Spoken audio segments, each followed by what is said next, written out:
You are listening to an entertainment program put together by a company called Financial Ineptitude. Anything said on this show is not an endorsement or professional advice. Would you really want to tell a court of law you were suing us because you thought taking financial advice from two idiots on a podcast put out by Financial Ineptitude was a good idea? Really? Clown hat smiley face. Hello, everybody, and welcome to another special edition of Trade Runner, our mini-series featuring Rich Friesen of Mind Muscles Academy that is focusing specifically on trading psychology. In episode 1, we discussed measuring what matters and learned all about set scores, how to take stock of our own mental states, how that affects our trading. Episode 2, we talked about identifying market moods and observing how our setups perform in those different conditions. In episodes 3 and 4, we focused on persistent trading mistakes and nightmare trading traps, how to identify positive intent and ultimately change those behaviors to benefit our trading. Those episodes will all be linked in the episode description, but this month's topic is fear of success. It sounds strange to think that a subconscious fear of doing well would hold us back. Can you explain how that's possible, Rich? Well, I never thought this would be an issue. I mean, never. Yeah.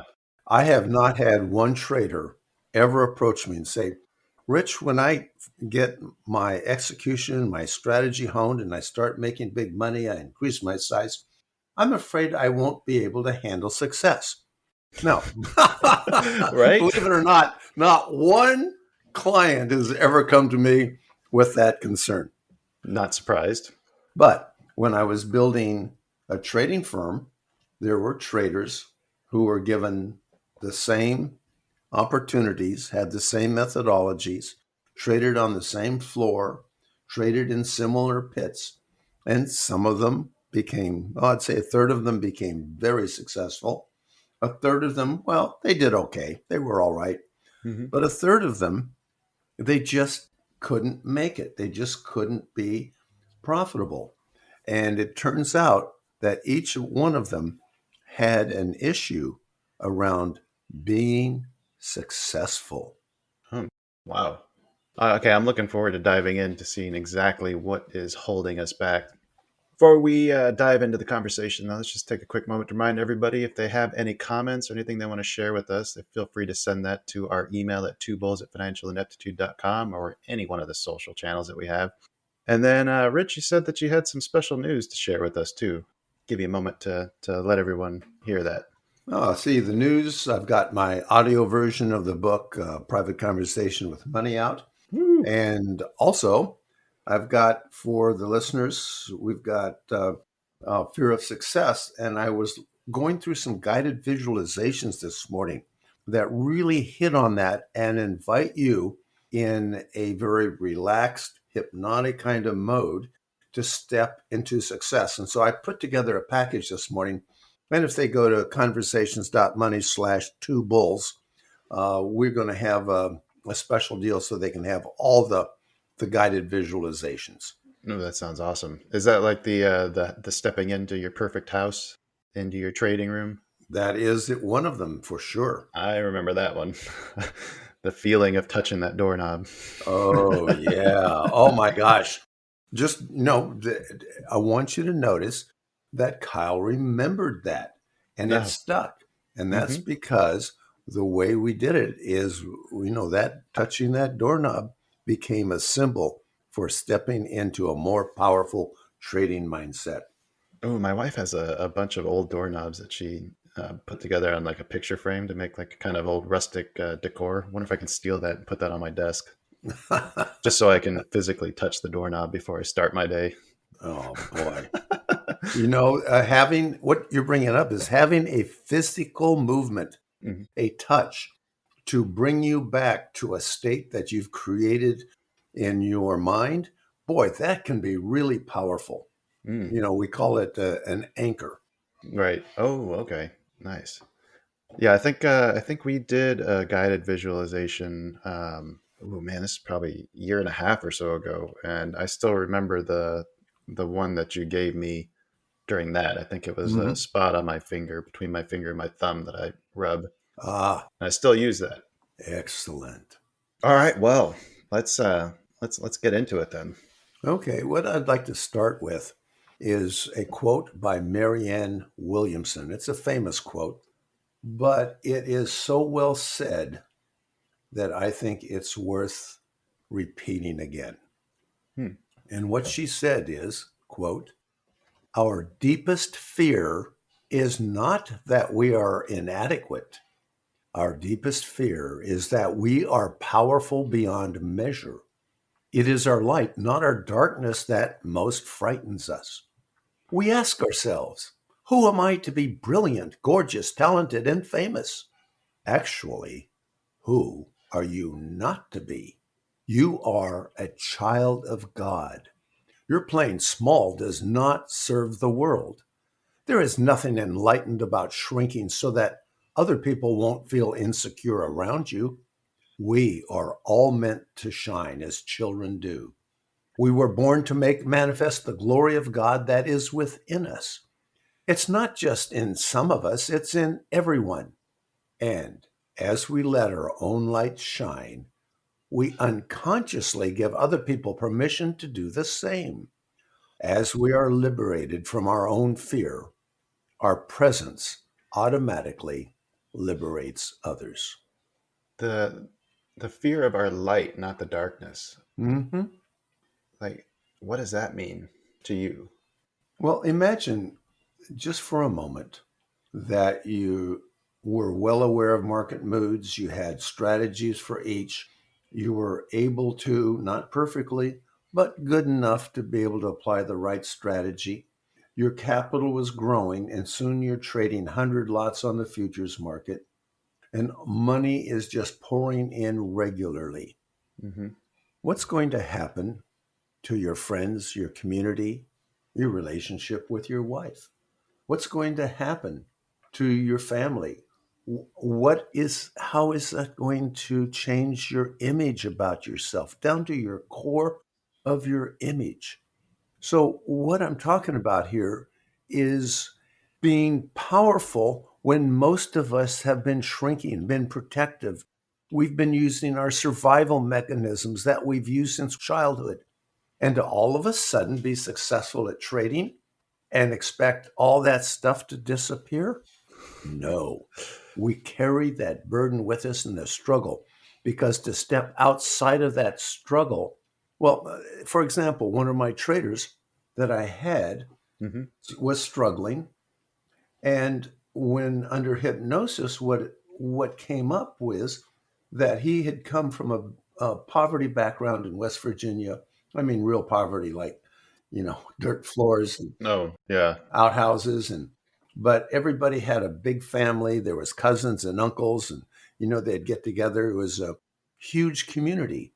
Hmm. And if he stepped into wealth, that would mean, in his own imagination anyway, that he would lose that foundation for his life. Oh, that's probably a realistic fear too, It is. because I'm guessing that community probably didn't look very favorably on people who were wealthy or successful either. Yes. So, given the messages that you received and that I received around wealth and success, we're going to have those messages and those voices come up. Hmm. So, what the traders that struggled in my firm, how they managed that was to simply not be successful, or just enough so they wouldn't get fired. And so we're when successful trading, because it has no upside. I mean, you can trade a 1 lot, a 10 lot, 100 lot. You can get up to trading 1,000 lot. I mean, you can talk about tens of millions of dollars. Hmm. That potential is there for all traders. But holy mackerel, can we face that? Can we allow that to be? And we can talk about all the different anchors that keep people from being able to step into that success.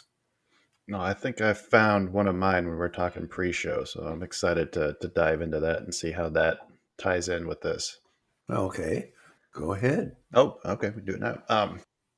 One of the things that I've noticed, and that I noticed it the first time when I was playing pool, and this was something that I've struggled with a lot. When I play somebody who's worse than I am, I have a hard time closing out the games. I start missing easy shots. I start playing to the level of competition. Mm-hmm. And as I was reflecting on that and thinking more about it, what I've found is that I think I do that in other areas besides just playing pool. Like when I'm doing well and somebody else is struggling, it's really hard for me to continue doing well Mm-hmm. because I feel like I'm leaving those people behind. And Exactly. really don't want to leave them behind with, like I want to take everybody with me. And sometimes those people, that invitation, they can join you, and sometimes not. So let's just try a little experiment here. Okay. Imagine somebody who, as you're successful and even more successful, that you will leave behind. Mm-hmm. And it could be even a spouse or a friend or a community or a coworker. So when you have them in your mind, let me know. Trying to decide the best one. I could think of a few. uh, Okay, put them together in a group. okay. All right. That'll work. How many people are in the group? I got two right now. Okay, great. And try a phrase like this: as I become successful, I invite you to join me. And if you choose not to, I will leave you behind. And as you say something similar to that, notice your physiology and your feelings. Feel a tightness in my chest, Mm-hmm. like almost anxiety. Mm-hmm. Yeah. Okay, say the words aloud and just practice those words. I'm sorry. I invite you to. Sorry, what was the full phrase again? Okay, that's good. Yeah, I sorry. invite, as I As I become. expand my success, I invite you to join me. And if you choose not to, I will leave you behind. All right. As I expand my success and grow and develop, I invite you both to come and join me. And if Mm-hmm. you choose not to, then I will leave you behind. Ooh, ooh, What was going on? that was it was almost like a hole opened up in my chest. Yeah, As like a fear of loss. yeah. Oh my gosh, yes. Oof. So I so appreciate you because you are expressing something that most of the aspiring traders out there have in their subconscious, but they're not aware of.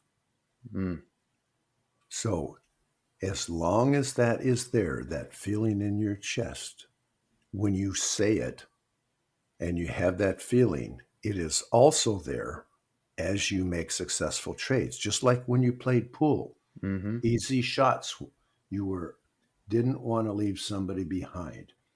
So this is really critical, Kyle. You're just doing your awareness Mm-hmm. is really opening up some new doors for you right now, this moment. Ooh, So, okay. So how do I come to grips with that? How do I like well, first, how do I allow myself to move forward? yeah. Well, first, with what our model, our current model is awareness. Yeah. Thank you for the awareness. The next is acceptance.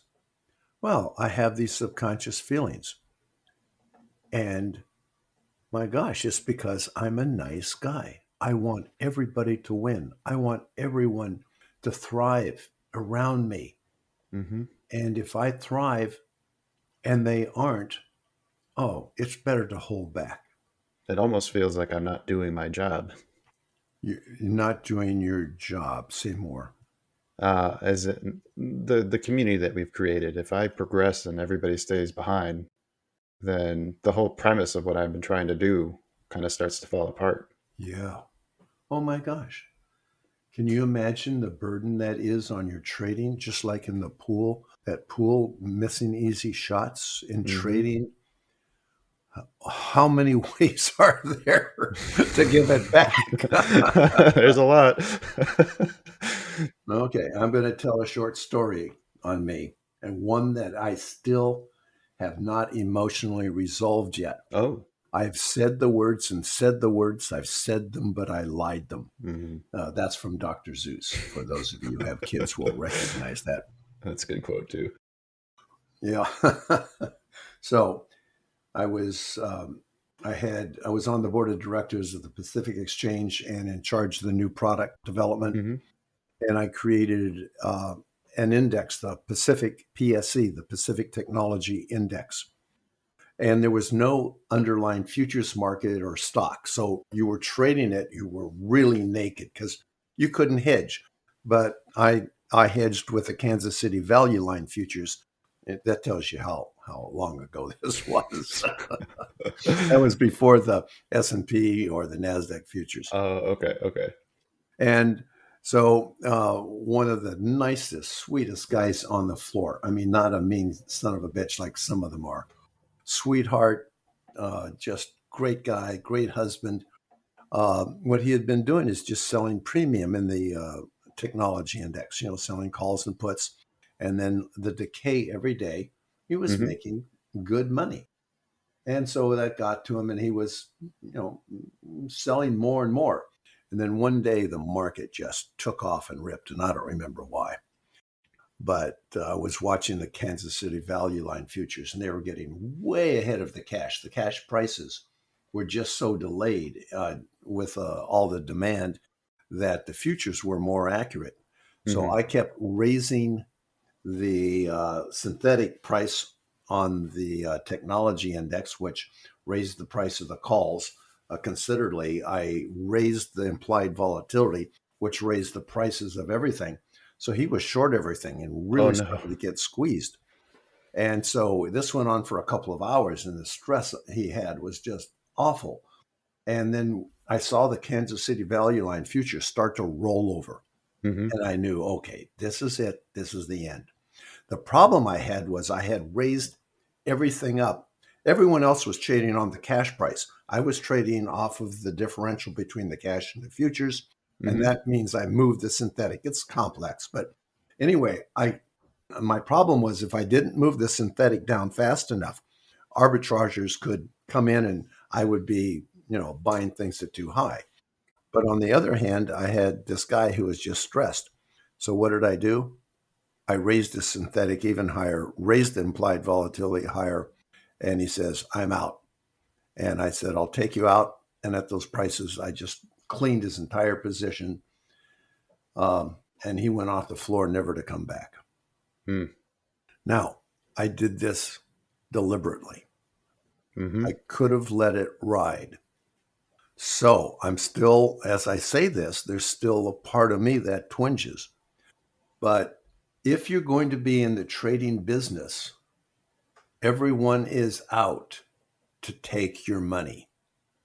If you have a nice guy attitude, if you want to be a sweetheart and take everybody with you, if you want everybody to do well, and if people who take advantage of you are, you know, use a bad, put in your own bad word there, Right. um, then that anchor is going to weigh you down. But if you can say, I can take you out, and this is the game we're playing, and that I can leave you behind, and that's not a problem, then you're cutting at least one anchor for your success. Hmm. And I know the people who are listening to this, some of them are going to be mad or aghast or, going to not like me very much, but that's okay because I am reflecting, at least on the floor exchange, what the real world is like. Yeah. And it turns out I did this guy a gift. He found something else to do that much better suited him. And his world in a couple of years became a lot better than it would have been on the floor where he um, wasn't his personality didn't work well on the floor. Right. Right. Hmm. I think part of the problem too is that you don't get to put faces to it anymore. Like Yeah. when you're trading on the floor like that, you make personal connections. You know the guy that you cleaned Yep. out. Yep. When you're doing it on a computer at home in the basement, all that becomes anonymous. Like Yeah. it's a faceless entity that you get to assign a personality to. Yeah.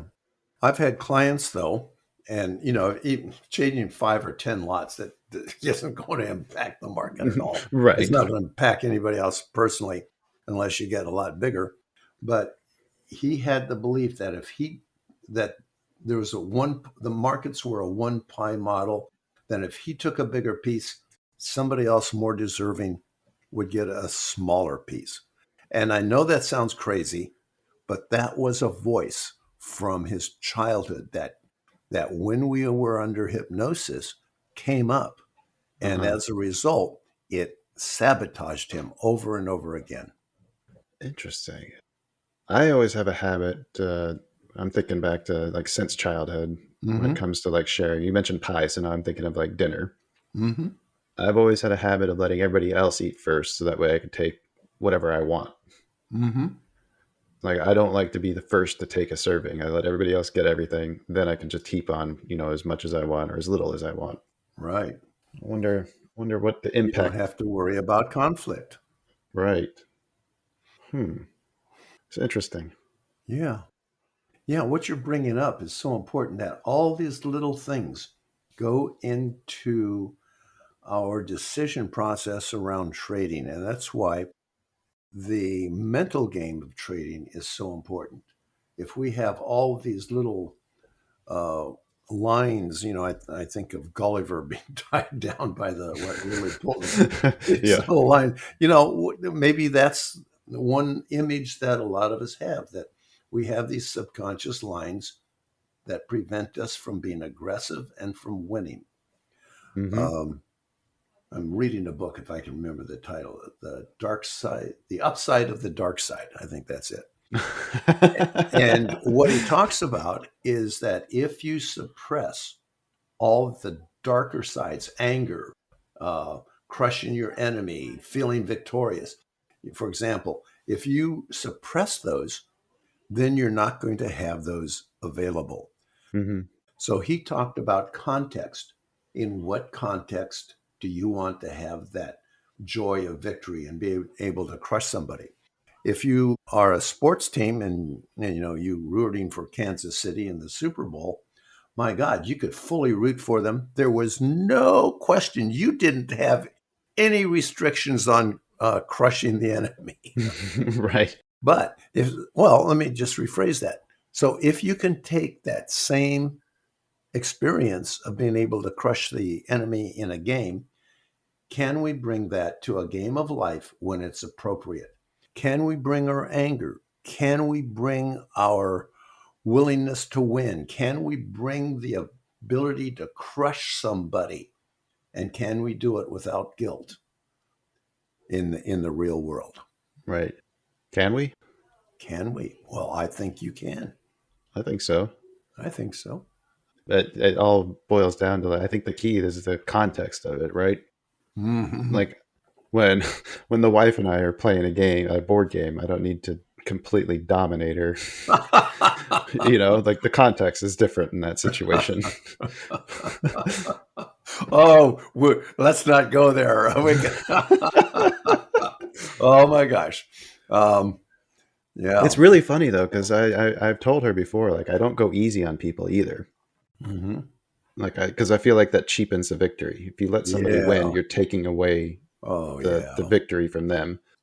But at the same time, like I think subconsciously, I do have things that hold me back, that keep me Hmm. from sometimes from dominating. It, Yeah. it depends on the skill gap, really. Like the here's a clip from my conversation with Leo from Orderflow Labs.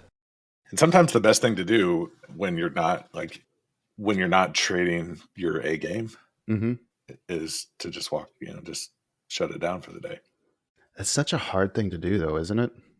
Yeah, but you know what? The most beneficial, like the most growth that I've had as a trader in the last year has been absolutely not trading at certain Mm-hmm. times. Like, so for example, I stopped trading Globex about 2 years ago, and yeah, I love trading. I love to talk shop, and so like not being involved, during Globex time was hard. I mean, it sounds kind of weird to say Hmm. that, but it was like, no, I wanted to be, aware of what's going on, like getting into some trades, whatever. And once I got over that, like it was easy, like after a period of time, it's like, no, I just don't trade that Right. anymore. Right. Full conversation with Leo from Orderflow Labs will be available February 27th. If you haven't heard by now, Manscaped now sells beard products. That's right, once again revolutionizing men's grooming with the brand new Beard Hedger Pro Kit. From a beard trim to a fresh shave, the technology behind the Beard Hedger Pro Kit allows you to shape your signature beard look. Now you can finally use Manscaped products to make your drapes match your carpet by going to manscaped.com and using code 2bulls for 20% off and free shipping. God damn, I was going to make that joke. Our friends over at Manscaped were kind enough to send me the Beard Hedger Pro Kit, and I gotta say, I was impressed with the quality and performance of the products. My thick, coarse beard hair has been giving me trouble with trimmers in the past, but the Beard Hedger was able to cut through the thicket without any tugging or discomfort at all. And because the trimmer has one rotary wheel with 20 length settings with only one guard, I don't have to worry about losing or breaking attachments anymore. So I've tamed my mane, and now you can too. No one likes a weird beard, so say goodbye to your stubble trouble with Manscaped's Pro Beard Kit. It all starts with that beard hedger that I mentioned. The thing's a juggernaut of fixing faces. Not only does it have the trimmer with the rotary wheel that gives you the 20 hair cutting lengths on just the one guard, it's also waterproof so you can shave in the shower and avoid all the hair in the sink. The titanium coated T-blade is tough on hair but smooth on your face, leading to a single stroke efficiency that brings satisfaction one stroke at a time. Phrasing. The Pro Kit doesn't end there though. They also created 4 dermatologist tested formulations for your post-trim care. First is the beard shampoo and conditioner. Gotta remember that all your hair is different. Beard hair, as I mentioned, is more coarse and easier to damage than the hair on your head, if you have hair on your head. That's why the kit has made shampoo and conditioner specially designed to moisturize, reduce ingrown hairs, replace natural oils, and promote beard health. Next, the kit has Manscaped's Beard Oil, an essential piece for your main facial accessory. No one wants a guy whose beard is brittle and dry. The oil relieves dryness both on the beard and the skin beneath while adding a little shimmer and shine, which makes you look extra fine. Cap off the kit with the Beard Balm, a pomade that shapes, styles, moisturizes, and tames for a sculpted look to attract any fellows or dames. The Pro Beard Kit also comes with 3 free gifts: beard brush, comb, and scissors to ensure your beard is ready to impress. So get 20% off and free shipping with code 2bulls at manscaped.com. Of course, that's the number 2. That's 20% off with free shipping at manscaped.com using code 2bulls. Manscaped Beard Hedger, 1 stroke, 1 guard, 20 lengths. The more distant the skill gap, or the wider the gap in skill, the more likely I am to Sure. hold myself back Sure. When subconsciously. I play a game with my grandkids, Right. it certainly is what I try to do is just stay ahead of the challenge, just enough to keep them in the game, but Right. also to keep them a bit stressed. So, Right. Actually, you mentioned context. Can I share a moment of sure. crushing somebody? I went to go visit my grandparents, and I stayed with my aunt. My wife was with me at the time, and one of my aunt's friends came by with her friend brought her daughter, who was like 8 or 9 years old at the time, and was just always talking about how smart this girl was. This poor girl had never, I think, lost anything in her life. And so we played something. I can't remember what the game was, but I just absolutely crushed her.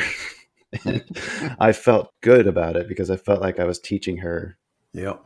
that, you have to learn how to lose. I felt like I was teaching a lesson in that context. Yep. There's the book. Oh, just the name doesn't come to mind, but the author talked about kids who were always praised, always won, always had it easy. When they get to high school or college and they have that first big loss, Hmm. they're debilitated for the rest of their lives because Right. they have no sense of resilience. Um, that book, the Something Mind. Is it written by Darth Vader? Yeah.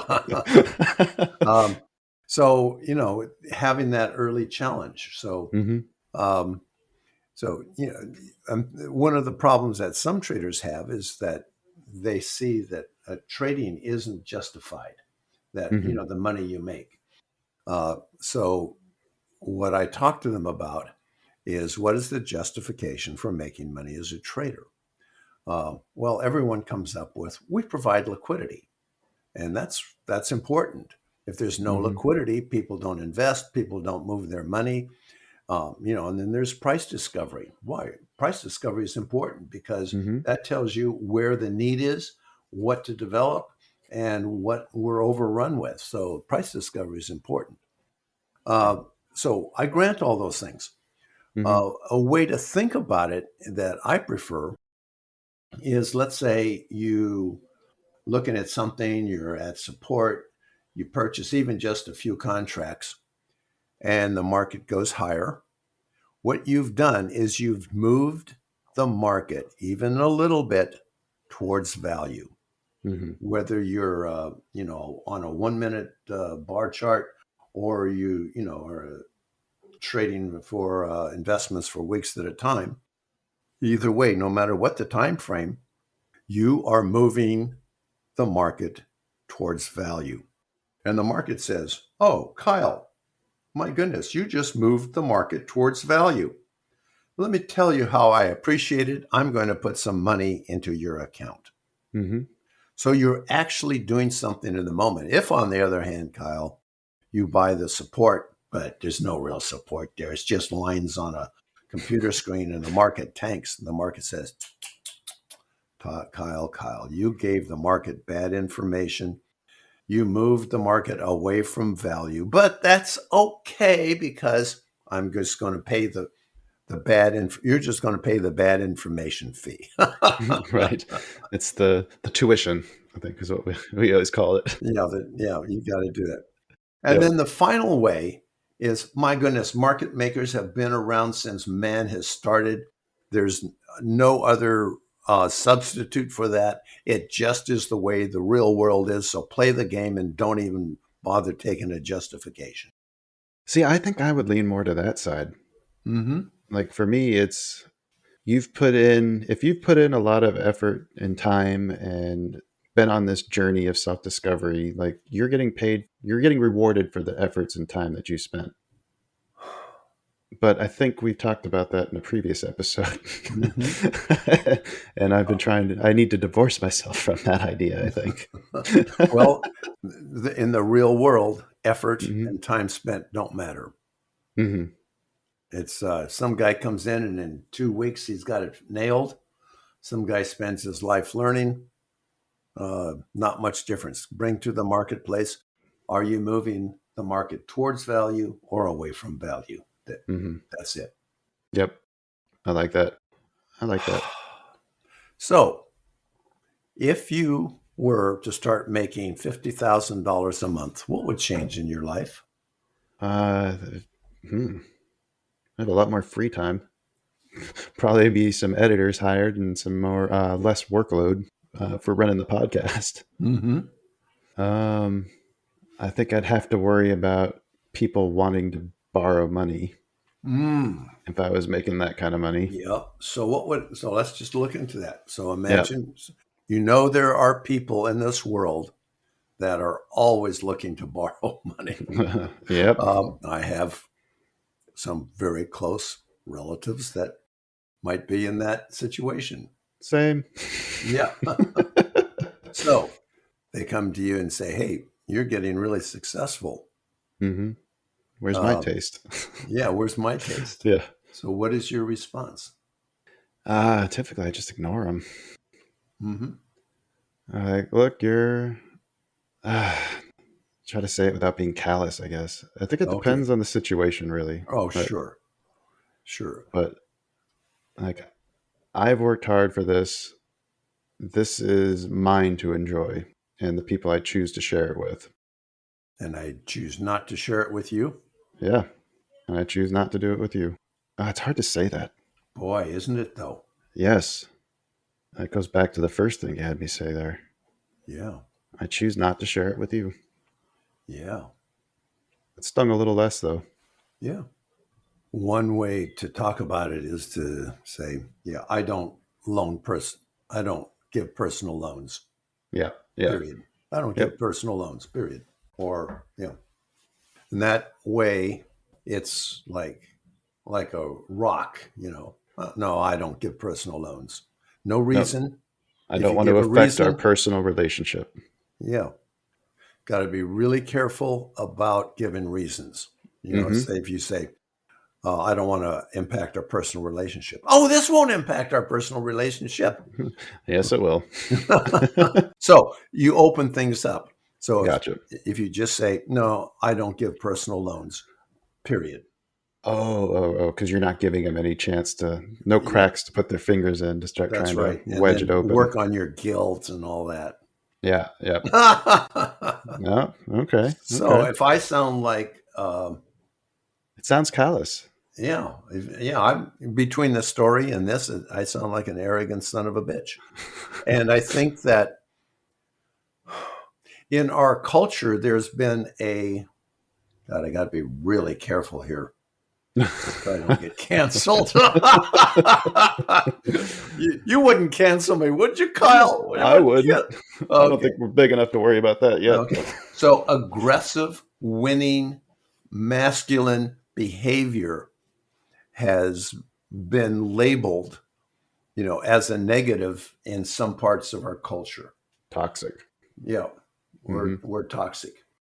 When you step into the marketplace, if you bring that and that, you know, when when you're in a room with a bunch of people, uh, Hmm. context is everything. But when you step into the marketplace, in fact, this would be a good exercise. Gosh, this is This interesting. this sounds exactly like your awakening moment. Yeah. You're a phenomenally nice guy from the interactions that I've had over the last 2 years. But that moment that you had where you said to yourself, I'm a $200,000 a year trader. That's my Right. cap. And then Right. you decided, no, that's not true. You took that, what is it, that confidence, that arrogance almost, and you went and you established yourself. You brought that aggressiveness with you to the trading floor. Yeah, boy, that's a good memory to bring back. So I love that story. if we, you know, if we're in a context of a social context Hmm. and we bring that same nice guy social context to to the floor or to the marketplace, we are depriving ourselves of and it's mostly men who trade, but women too. But it's the same for both. We deprive ourselves of that, take no prisoners. Hmm. Uh, I'm in this context, I am going to win. Right. Can we say that? In fact, if people listening to that can can say the same words that you did, can say the same things, I am here to win, period, and say Hmm. that without any constraint, I think that is a valuable exercise. I am here to win. Yeah. I'm not doing this for fun. I'm doing this to provide for my family. I'm doing this Mhm. to succeed. And nobody gets in the road between me and my family. Oh, hell no. Nobody. Yep. Oh, that's a one way to shift that mentality. Yeah. Every time I feel those nice guy thoughts sticking in when I'm trying to place a trade, that's Mhm. that's taking food out of my family's mouth. Nobody gets in between me and my family. I like that. I like that. Yeah, that's powerful. Hmm. Um, you know, I look at my kids and my grandkids, and if there was was a car heading or for them or something, and I could push them out of the way and get killed myself, Hmm. there's no question. Right. That's going to happen. Yep. So we have that ability when we consider our family to have that powerful emotion and powerful decision process and that aggressiveness. So if you can tap into that, that would be interesting to Hmm. see what that experience was like. Yeah. I'm have to think of some ways to try to stimulate that. Maybe some changes to my daily affirmation. Mm-hmm. As I like the idea of saying the words. Like one, like the phrase that you gave me. Like I plan on saying that daily now Mm-hmm. to try to, because I want to see if it shifts it, if I become number to it, the more I say it. Yeah. Do you have that phrase written down and can you repeat it for the audience? Let's see. As I expand my success, I invite you to come with, and if you Mm-hmm. choose not to, I'm going to leave you behind. Yeah. Whew. It stung a little less that time. Okay. Are you worthy of doing that? Yeah. Oh yeah. Oh, yeah. 100%. 100%. Excellent.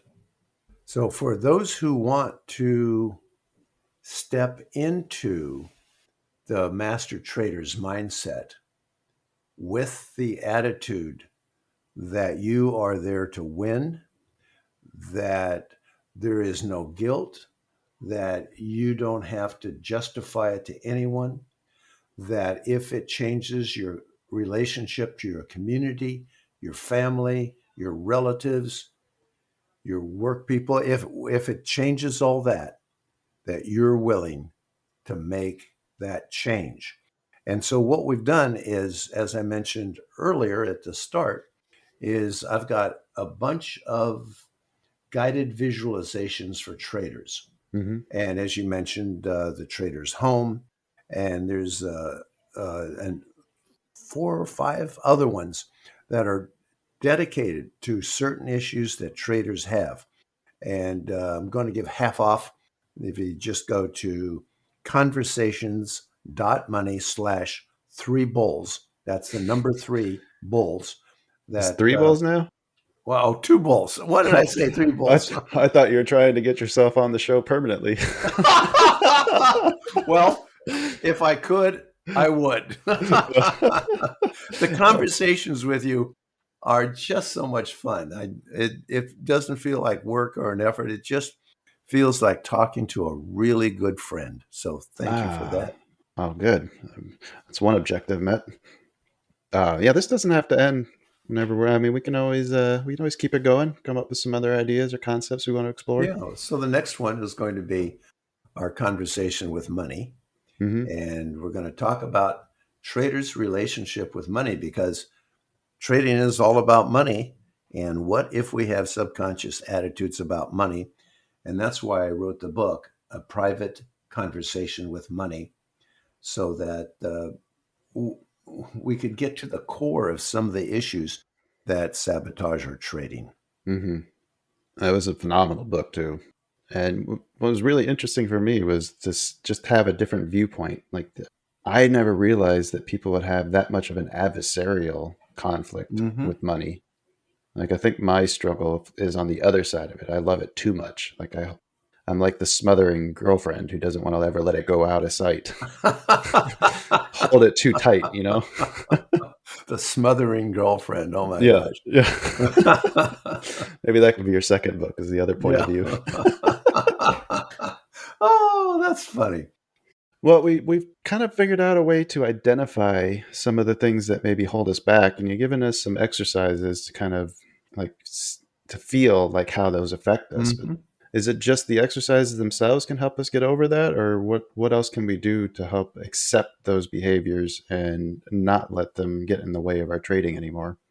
Well, what you're bringing up is a whole mindset around our lives. Mm-hmm. And it starts with acceptance, awareness first, and then acceptance of who we are. Can we fully accept who we are? Can we look at a mistake or something that didn't work out and say, that's interesting, that didn't work out? Or are we judging ourselves and beating ourselves up?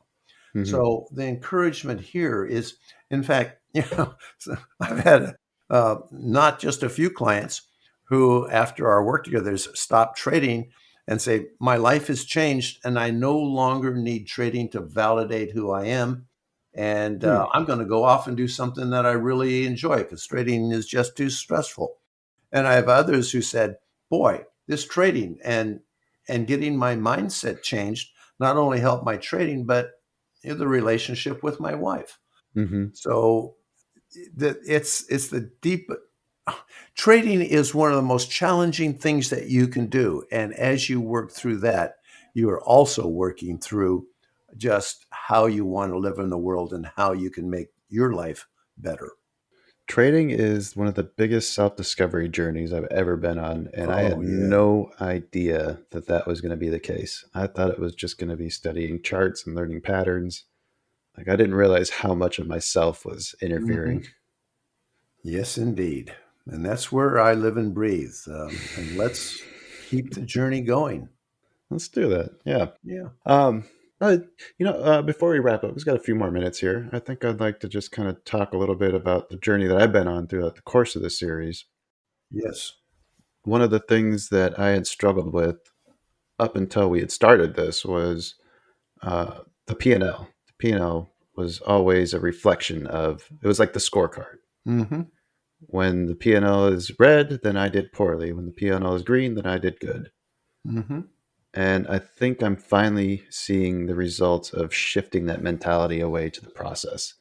And I was just really excited to finally start to see that progress. I've been noticing it in my journaling. I've been noticing it in my thoughts from taking my set scores. Now, when I took a trade this morning that didn't work out, and I don't remember, I did not feel any of that negativity when the trade failed. Like, oh, you should have done this, or why did you take that, Mm-hmm. or you're not good enough at this.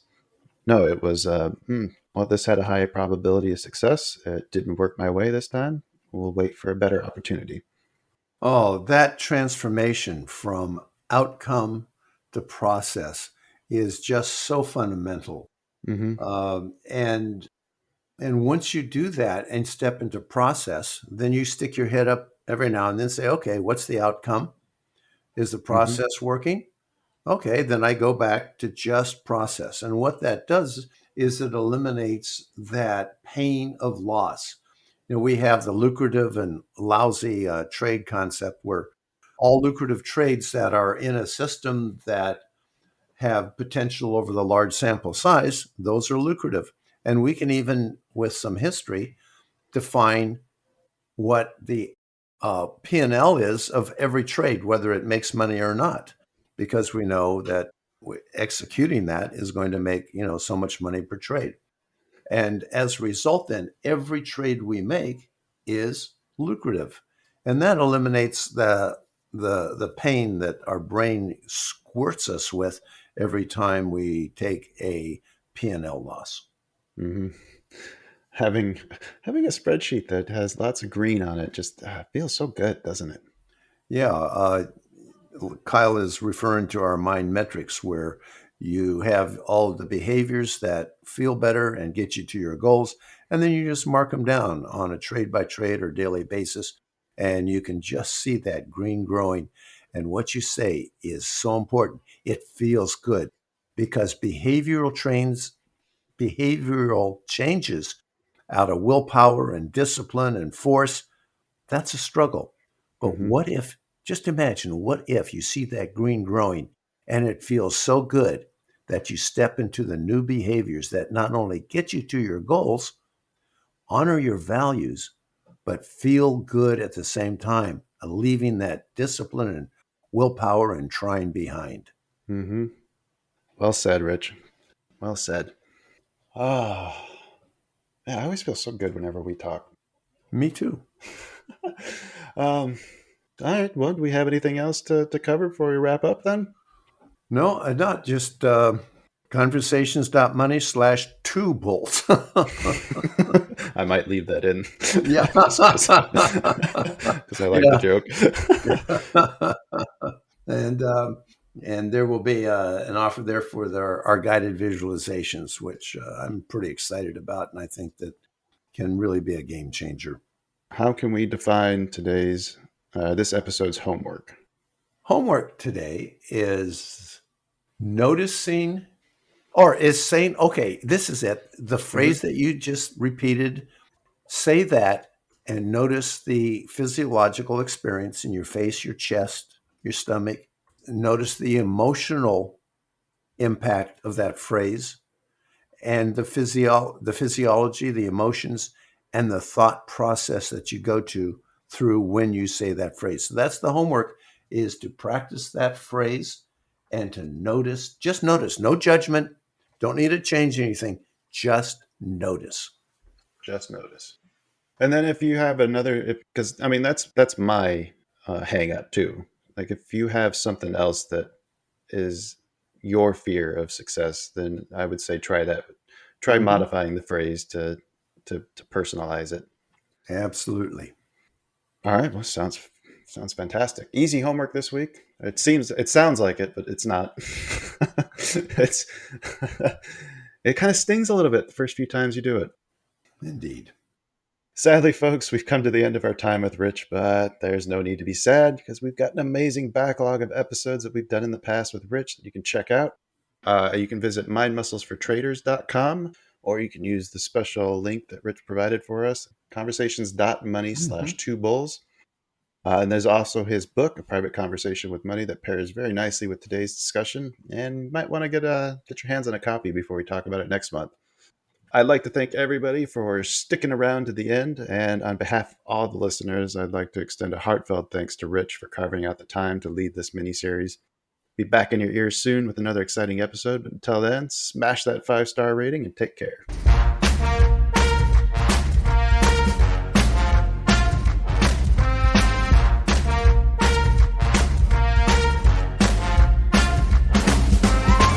Two Bulls in a China Shop is an entertainment program, and all thoughts and opinions expressed in the show belong to the hosts and not of any company. They are not intended to provide specific advice or recommendations for any individual or on any specific security or investment product. It is only intended to provide entertainment about stocks in the financial industry of trading.